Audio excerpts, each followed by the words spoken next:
thought Royal Club would be willing to first pick it, which is actually a pretty big deal considering how little Rengar we've actually seen at Worlds in comparison to Lee Sin and Kha'Zix. Well, seeing more of the regulars that have found themselves on the ban bench in the world stage of Alistar. A little bit of Rumble coming out since everybody was trying to use that as a pocket pick. Now goes to the ban list, and we will not see that Maokai. Coral One loving to bring that in for the fights of EDG once they get to that late game. And the Fizz goes out as well. So many bans towards Korn through the regular season, and to the group stage, he actually didn't play it that well. Rise first pick. And I actually feel like EDG was trying to bait that first pick for Lee Sin. They were doing a Lee Sin Rise trade. They would be happy with one of them. We know how good Insec is on Lee Sin, but at the same time, the top lane love in these games is extremely real. EDG had Rise banned against them in 5 of their 7 games. So you can see that it was almost more important for Royal Club to take it for Cola. And on the other side, Edward decide to take Lee Sin. Going to take that away from Insec and give it over to Clearlove. Also taking Janna here, which was, Zero's big support pick as well during the group stages. Played 4 out of the 6 games on that one. End up with a 3-1 record. That's another great pick taken away, and FCZF is the kind of impact player that Edward gave in need.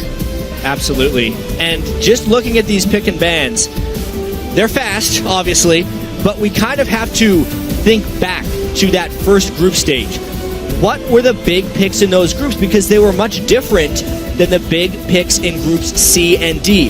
Janna played absolutely huge roles in those games, and we can see the high priority here. I would not be surprised if EDG picked Aurelia as their last choice. It would be a matchup that Cola knows very well. He's going to have to take that up against Coral. Would it actually be the twisted fate for Korn to come in here, trying to make plays for the team, trying to add more map pressure and stave off? I mean, guess what? EDG already has a slow early game, so it may be hard to utilize that pick, but locking in the Lulu as well for the mid lane. I mean, either the TF or the Lulu would have been his first choice. I feel like EDG definitely tried to starve Korn's champion pool a little bit, especially with the pick of Orianna, and at this point, they're just trying to buff up Uzi as much as possible. So much of what Royal Club does revolves around the bottom lane and revolves around Insec being able to make plays. That was actually fairly heavily attacked by EDG in this pick and ban phase by trying to take away some of the shielding that Uzi could get from the Orianna in the mid lane, and also by denying and heavily attacking Insec's 2 best champions. His Kha'Zix is nothing like his Lee Sin and his Rengar, right?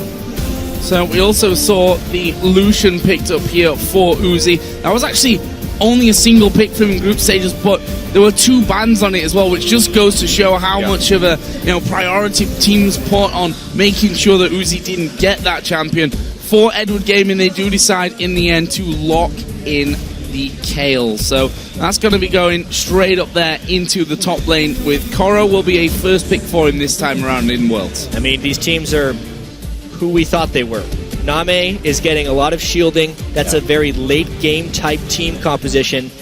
Hopefully Name can become a little bit more aggressive or successfully lane swap away from Royal Club, because Royal Club is going to want to put pedal to the metal and shut down EDG before Tristana can get going. And that's what would happen. A featured matchup, lane swap, so we don't actually get to see these guys go head-to-head in the beginning. Uzi getting his 20 games played in the regular season. Lucian now to start off this best of 5. That's not going to be very bad for him. And Coral coming out with the Kale. Great synergy and team fight, great comms, and that's what you need for an intervention to be saving your AD carry. Yeah, and interesting as well, the Lulu pick for Korn. Yeah. Not sure what I feel about this one. I've not been, I'll be honest, impressed with Lulu throughout Worlds whatsoever. I feel like for Korn, he does like to play these supporting mid laners with a couple of assassin picks in there as well, but Lulu, for me, he's played it 4 times during LPL and the playoffs. Pretty terrible record, 1 for 3. He's got to step up. And when you consider how much Lulu was actually played during the summer season as a mid laner, that's very few plays of Lulu in the mid lane. Well, guys, remember to keep updating your votes on Twitter with each twist and turn of this series. Send hashtag SHR win or EDG win to @LOL Esports, and we'll continue to check where the fan vote stands. Obviously, it was a big vote just a little while ago for Royal Club, so you guys seem to be going and focusing in with them, but don't forget, EDG turn up when it matters in playoffs. And it's crazy how much these teams have turned up in general, obviously stating that this is not the Starhorn, or not Royal Club, I should say, from last year. A completely new team with Uzi still, and even EDG putting together WE and Positive Energy to create a team just this year, and these guys are representing at Worlds. And just for a little bit more backstory on this EDG team, while Name gets a lot of the recognition and credit because he's won 3 straight LPL splits, there's a large proponent of the Chinese community that think ClearLove and FCZF are the real reasons that EDG is successful. So keep your eyes specifically on FCZF, how well, if they're successful, he can create for Name. And specifically, I need to see how well ClearLove can almost lay in wait for Insect to come and gank, because he is known to be a more defensive jungler. So, early openings here, just to make note of some of the trinkets there. We did see a sweeper for Uzi right at the very beginning. We'll see exactly what he's going to do with that one. And we saw a lot between the Chinese teams, and specifically, I think, more in groups A and B. These bottom brush wards seem to catch quite a lot of teams out. SK Gaming could probably be the biggest testament to that after that level 1 phase check that they did. Maybe that sweeper will be used to clear out vision on that bottom side. For now, Name is still there. However, we do see FCZF on the top side of the map. Something we have to track throughout this is the way the lane swaps play out. Now, in the Chinese regionals, the whole reason EDG was the #1 seed coming out of China, they defeated Starhorn Royal Club 2-1, and there was a fair bit of lane swapping here. One thing that Royal Club almost always does in lane swap situations is fast push. They want to end that swap as quickly as possible. So watch for Uzi and Zero to just go for that turret. In fact, when Zero was playing Janna, he brought AD runes just so he could punish turrets faster.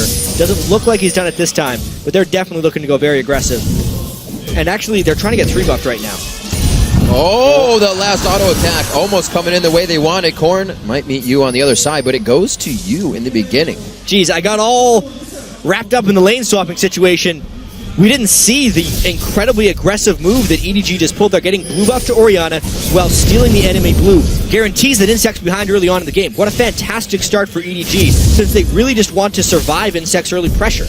Yep, and that's one of the best ways to do it. Starve him out as early as possible. We're going to see Name probably being left alone here on this top side as FCZF will walk off into his own jungle. Bottom side, though, we do see that Zero is hanging around with Uzi and not exactly pushing this lane out too quickly at this point. And, of course, as I say that, they do exactly the opposite. Fires on right through. They'll get that. It looks like it's going to be Cola roaming around as we see FCZF roaming with ClearLove right now just to keep things safe. Yeah, I would have to say, though, that push down the bottom lane wasn't actually ideal. They'd want to stack up a slightly larger minion wave before hitting the turret.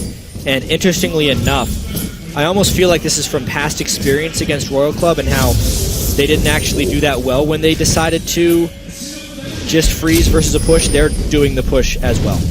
There is Name on the top side, going to be hammering away on that one. He's got ClearLove, he's got Koro as well, who could possibly move into that scenario, but we may see them meet here in the jungle. Ward over the top there from Insect will actually spot Koro and ClearLove moving around to Wolves. Pretty different for Super Starhorn Royal Club here. It looks like they are not trying to go into EDG's jungle. Usually you kind of grab the bottom side of the map when you're doing this, but they want to try and get back on the face of EDG, and it's not working out even more for them. Definitely would have been safer taking EDG's jungle. Nice smite there by Insect, but they are also pulling Zero out now as well. A lot of disturbance from the lanes here against Starhorn. It feels like EDG is really coming out big against Starhorn early here. And we heard from Insect, they generally have to communicate in basic Chinese or English to try and get their points across. And when you get 3-buffed at the start of the game, you really have to think on the fly. Typically, Royal Club's early games have been strong because of mechanical skill and because they can pre-plan a lot of that stuff. But when EDG threw a curveball here that worked, you can really see they're not necessarily reacting to it properly, not respecting that side of the jungle, and now trying to gank mid to make up for it. Oh, there's a slow coming in. Insect will dive on top of him. Yugo's low. Flash in as well. First blood comes down for Cola. Nice little heal at the end there will make sure that Insect survives.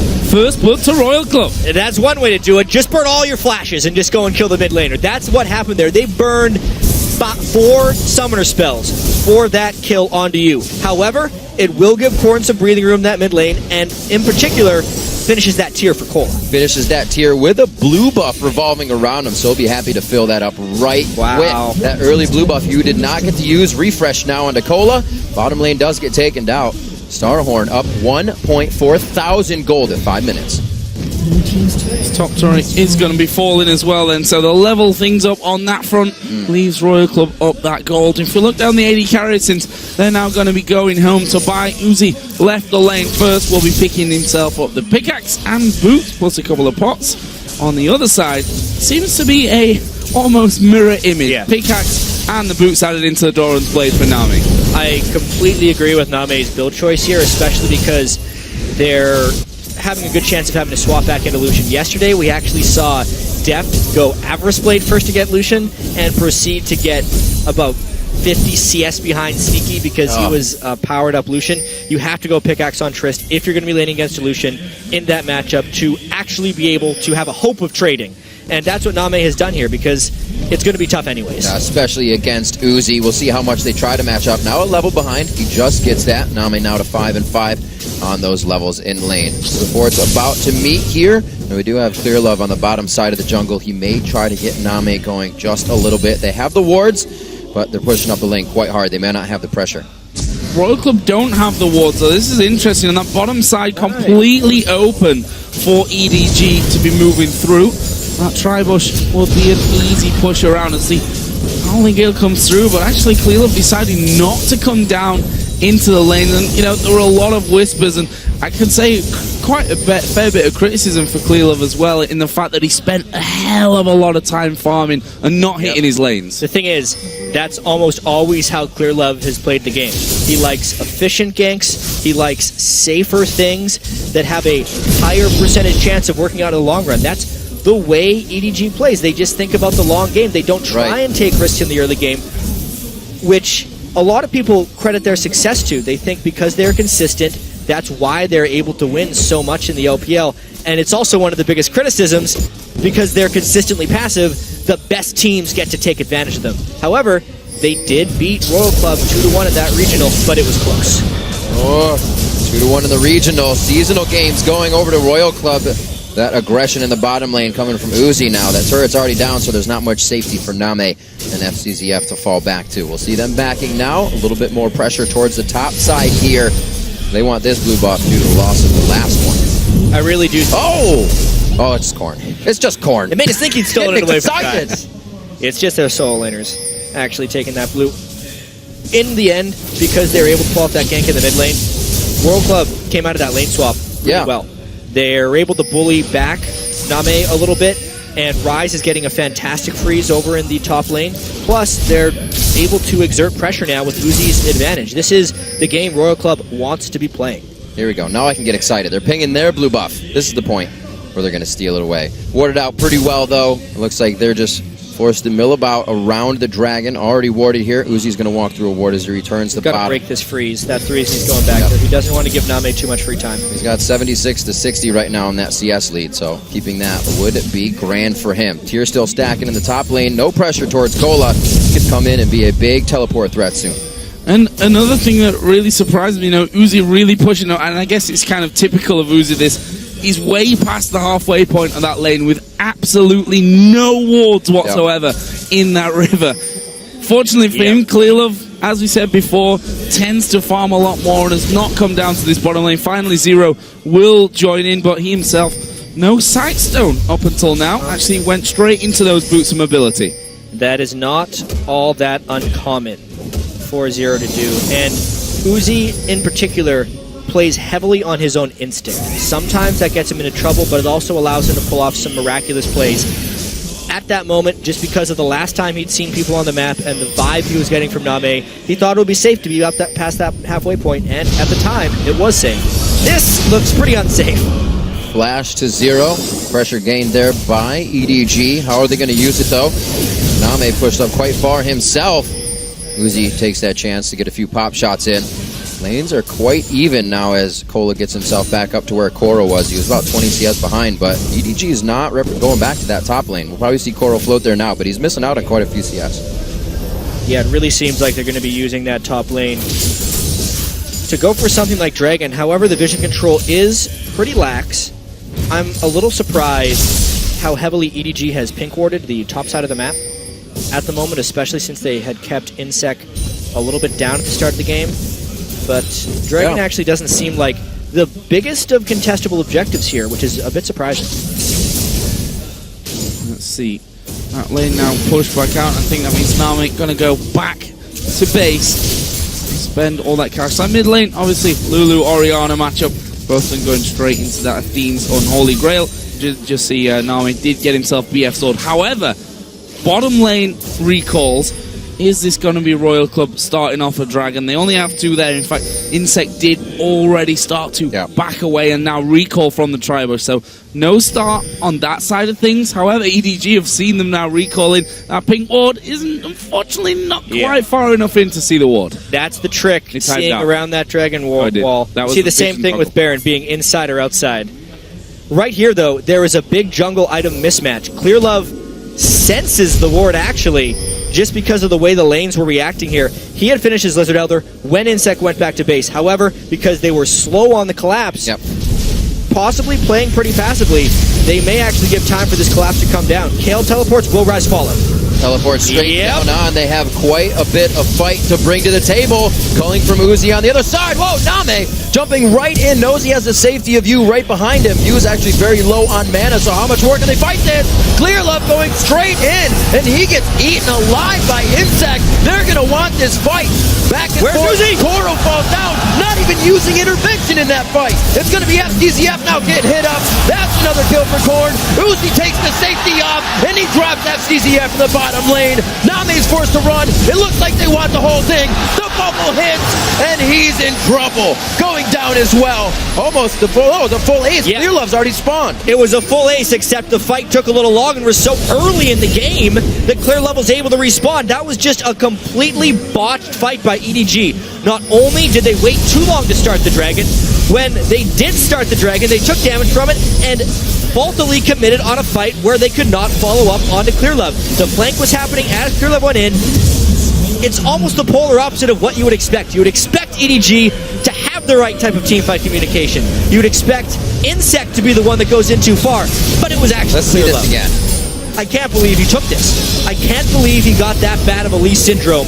He was probably expecting a Kale ult or a Shockwave, but he didn't realize how far that spell was going to take him. Uzi, of course, because all the spells had burned in the fight, had nothing to stop him. And yeah, Royal Club's going to know how to stop down. Never try to 1v1 Uzi either. And obviously this was a nice little move at the end there, the jump over from Insect into the bubble finish. One thing that I have to point out, Koro, he had intervention available. I was watching his mana bar there because I thought, surely, if he's not going to use it in that scenario, he's got no mana, but chose not to use it. And the thing is, even the Shockwave at this point, doing basically no damage. You're getting the CC and a little bit of damage from it. Wild Growth's going to offer you a little bit more when that Lee Sin jumps straight into you. Wild Growth pops him up, finish him off. So, you know, Royal Club here, moving in nicely, picking up an early ace, and it actually gives them at 13.5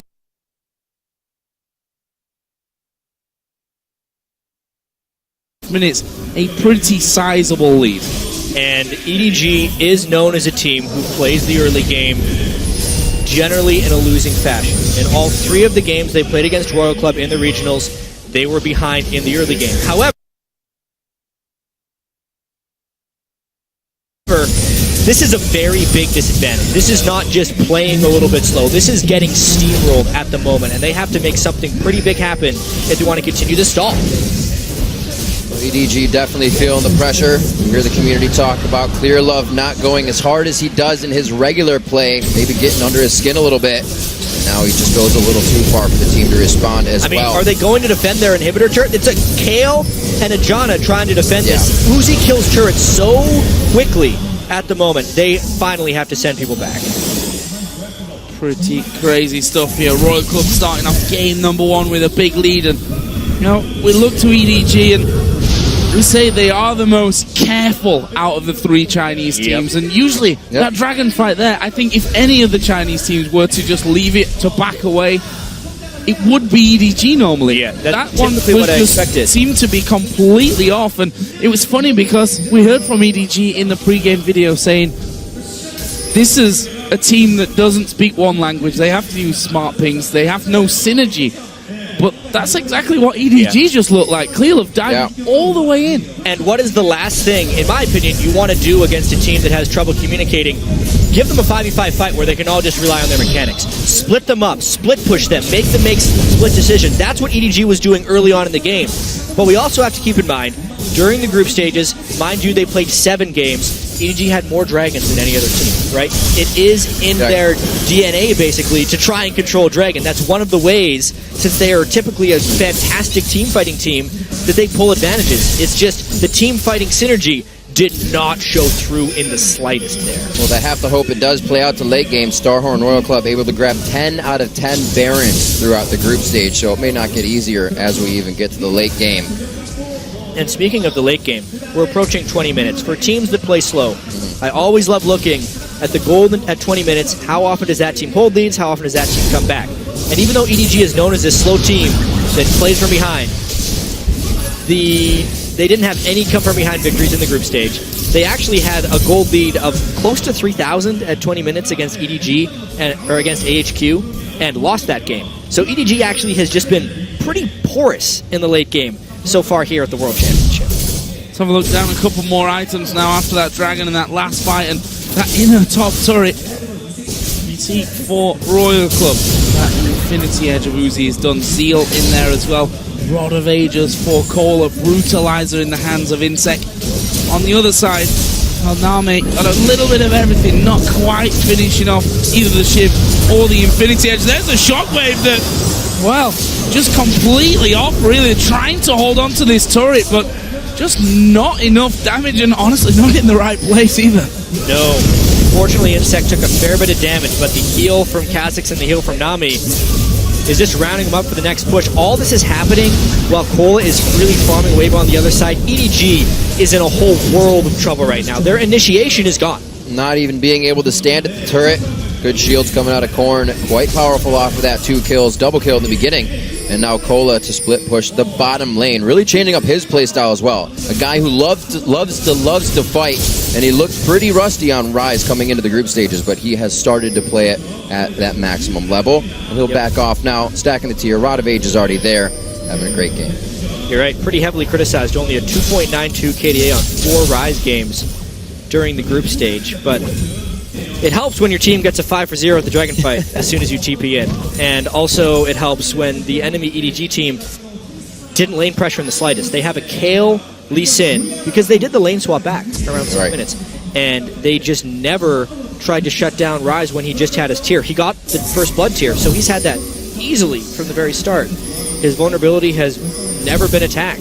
Yeah, I feel like we've not even really looked at this top lane once the lane switched back to normal, because it was a case of them just farming up, no pressure whatsoever coming out of the jungle, especially from EDG's side. Now Royal Club start to move once again over on towards this blue buff. That is, of course, going to be given over to Korn, and Uzi's going to get himself back off into lane.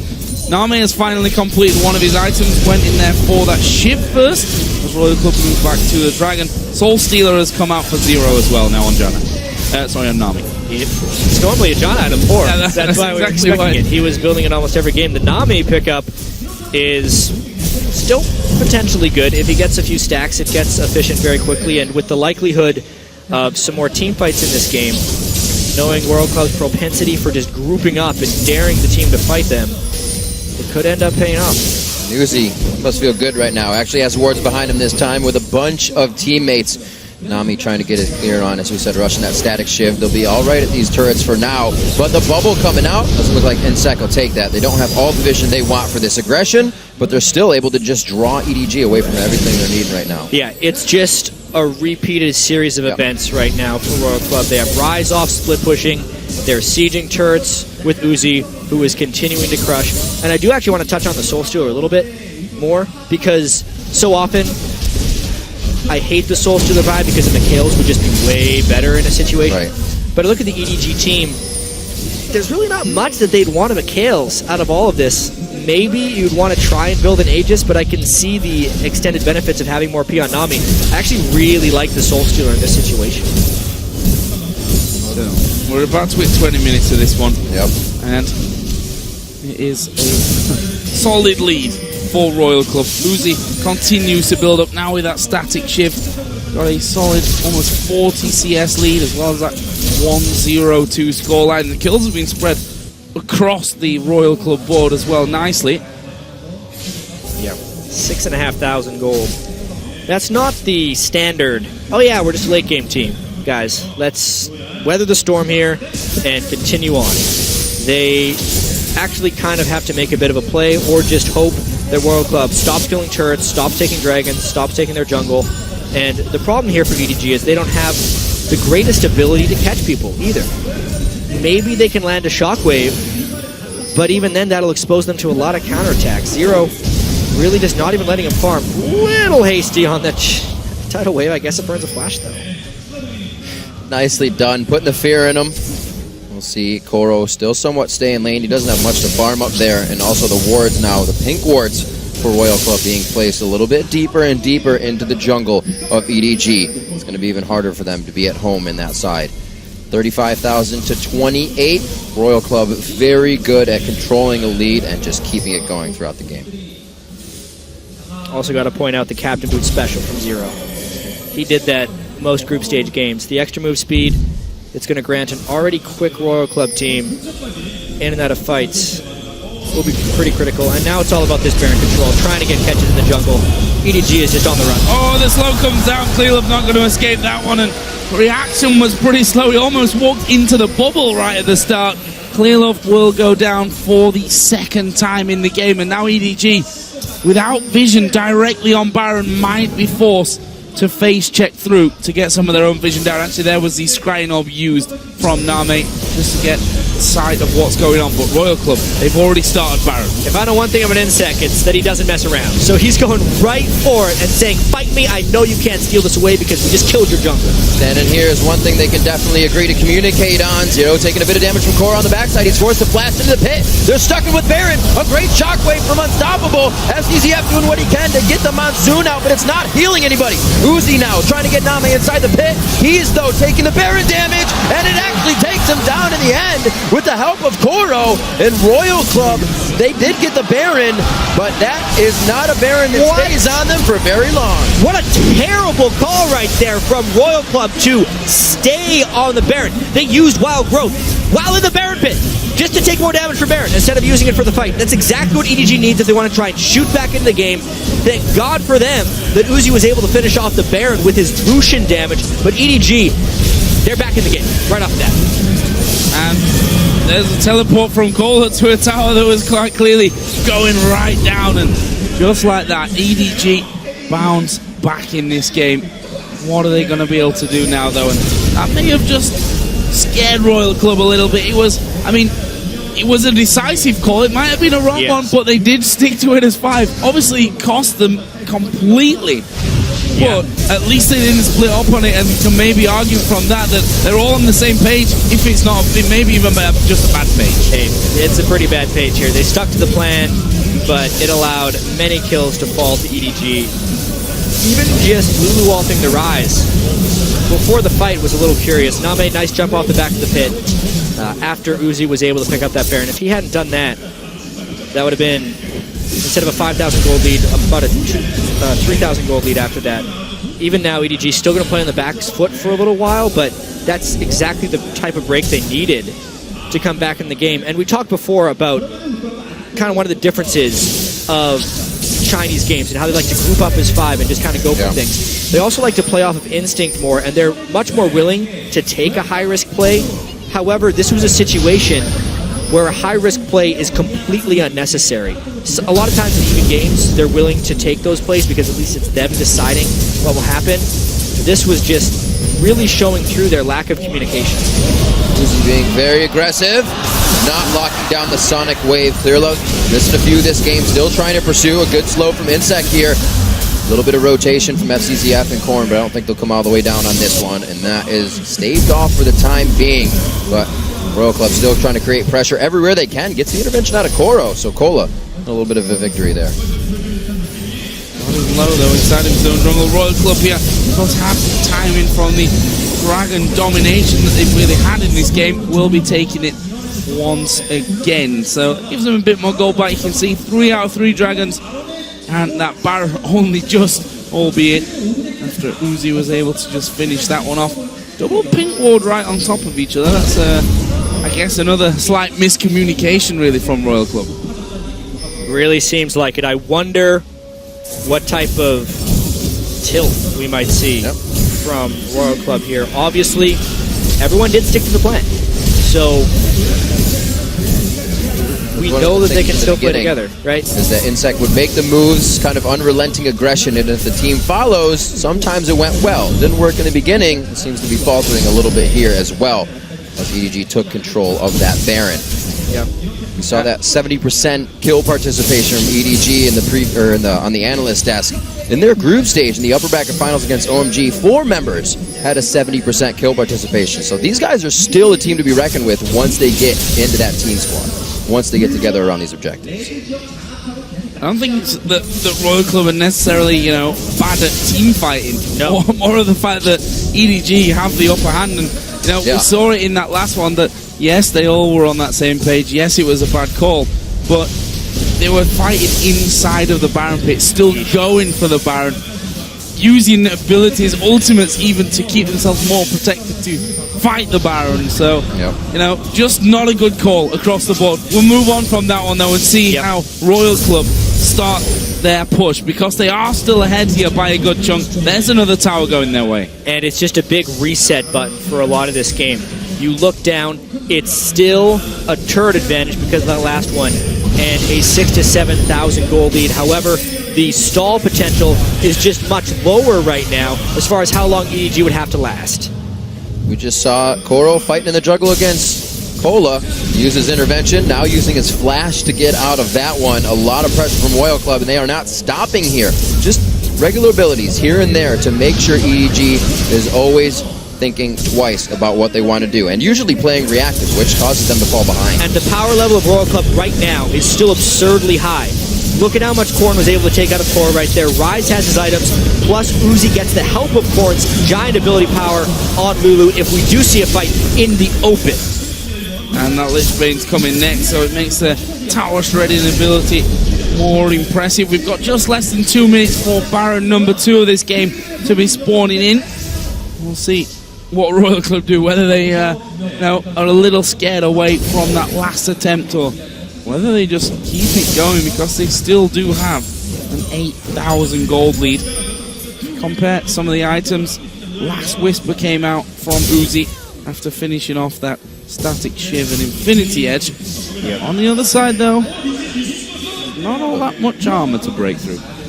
Definitely not. I actually really think he should have finished his Bloodthirster before his last Whisper, just because of the really low armor values on all of EDG. That's one heck of a catch, though. Well, Korra's going to use the intervention here, but it's going to do very little for him. Actually, we'll get a last-second heal, but the shutdown from Kohler, and they collapsed quickly there, did Royal Club. That's one of the things they're known for, is their ability to collapse quickly. Both of these teams, in a sense, just Korra was so far away from home, there's no collapse. They're just trying to get everything. So much catch potential coming from this team. It looks like they start the fight from so far away, and even EDG knows it. Blowing Flash is just off a wave that's almost at max range, because they know there is so much follow-up coming from Royal Club, and now they're going to follow up that mid lane and try to grab this first inhibitor turret. Pretty good clear from Name, and Yu still sitting there. We're going to be waiting for Cola to come here with the blue buff that Yu has not had, or has been getting this game. No, not particularly. I think since level 1, I wish you could see exactly how many blues have gone over here. Didn't even get that a full blue buff. I feel like it was just the first one where they got both blue buffs, and then he actually died, which then obviously fell into the hands of Cola for that first blood. So Royal Club done a good job of controlling that, but now we're at Baron time. Recall coming in from both Rise and Lulu at this point. Not very good timing. No, EDG are moving in already. Yeesh, such a massive vulnerability that's not actually capitalized on. No teleport was on Cola at the time either, but EDG did not have ward control and were not willing to take the risk. EDG not nearly the same level of risk-taking that Royal Club is, and with the 10,000 gold lead around this Baron, We'll see if Royal Club is willing to take another chance and go for the Baron with very limited picks. Limited picks, but they're going to try to limit the vision of EDG. 5 sweepers now here for Royal Club as they try to move around the objectives, but moving around their own wards for now and not getting too many out of that. Playing it safe as they group. Uzi on the backside, as we said, hasn't finished anything past that last whisper to BF Sword. And Name is still sitting on the power of Infinity Edge, waiting to build the BF Sword in his next buy. 30 minutes on the clock. Dragon after this as well, so it could mean a huge influx of gold for whoever comes out on top of this fight. Well, they're going to be trying to burn the teleport from Koro, I feel like. Or not. Insec actually recalling, of all people. They've got nothing to clear out vision here. I mean, they've all used their sweepers before their last recall. You can see that Insect just went back home, picked up a pink ward. When they came back to Baron, only Zero had that one pink ward, which they placed on the top side of the red buff. So I think a bit of a clearage problem there for Royal Club, which made them say that they don't want to start things off with not being able to clear things out. Now, though, all those trinkets are off cooldown, so they can come in and basically blanket sweep the entire area. They're going to need to. They have this huge interest in the Baron area. Even with Uzi taking out the last one, they're at 11 out of 11 Barons in Royal Club games. Never given up one to the enemy team. But not without a little bit of risk, that's for sure. Pinging on the Dragon, at least a ward to be thrown down there. Making sure it will not be taken without them knowing it. Those sneaky tricks are actually, they think they have the time to take it themselves. Enough vision onto EDG makes this safe, and it's not something that should be able to happen at least. EDG definitely lacking on wards right now across the map. There's one ward, though, that's keeping them completely safe from going towards Baron, to being baited into that one. And that's on the left-hand side, which unfortunately has just timed out. But that they could see everything there. It wasn't in range of the pink ward and wasn't swept out. So EDG didn't have to move in there for the fade check. Once again, Royal Club was starting to recall. At least Cola's left, but teleport is available for him anyway. I really wonder how Royal Club's going to try and close this out now, especially after being in one game where the Baron went horribly wrong, because that plays on your mentality when you're in these types of games. Getting aced at Baron, you think if that happens again, we're going to lose. So they're even more cautious, and that's really not the way that Royal Club is comfortable playing. They need to be able to have full confidence in the simple, one-directional calls that they're able to give, because they can't make complex plans at this stage in the game. At this point, they say, all right, clear away Baron, we're going to sweep Baron, and then the call is either finish or fight. There's not too much intricacy that they can make within that. And maybe this time if they make the Baron call, they'll say fight. Well, they can definitely fight right now. Completely items ahead in this game. Even the Banshee's Veil being finished up onto Cola. 3 full items with the Sork Boots onto Korn, and you're still looking at now a Void Staff actually coming in for you, so he's kind of buffed himself up. Been big things. Magi not really stacking up yet. 4-0, so a bit of wasted money on that purchase as Name shows the power he has had through it. Pretty safe game in lane, and now EDG may be able to turn on the power. Tidal Wave comes out, Koro gets caught, another intervention in self-defense instead of the aggression. The reactive play causes EDG to fall behind, and everybody has a dash or a flash to get out of the shockwave as they continue the fight. FDZF gets caught up in a rune prison. The Ceres goes on, so Kola's a little bit tankier. That's the bubble to hit on the other side. Korn will have Whimsy in just a few to finalize that one. He just uses a bit of glitter and throws it down. Another ace, the second one on the game for Royal Club, and they're about to turn this base into shreds. Yeah, that's the fight they needed. They catch out Koro, and then it's just a pile on, much like we saw at the Dragon. And I think that's what works best for Royal Club. Go in there, get your fight down, and get it done. Now you're going to be able to take away both of those Nexus turrets, and it will be Royal Club to pick up game number 1 in this quarterfinal against Edward Gaming. And guys, there is a lot to clean up from EDG if they want to come back in this series. The 3-3 record that they posted after group stage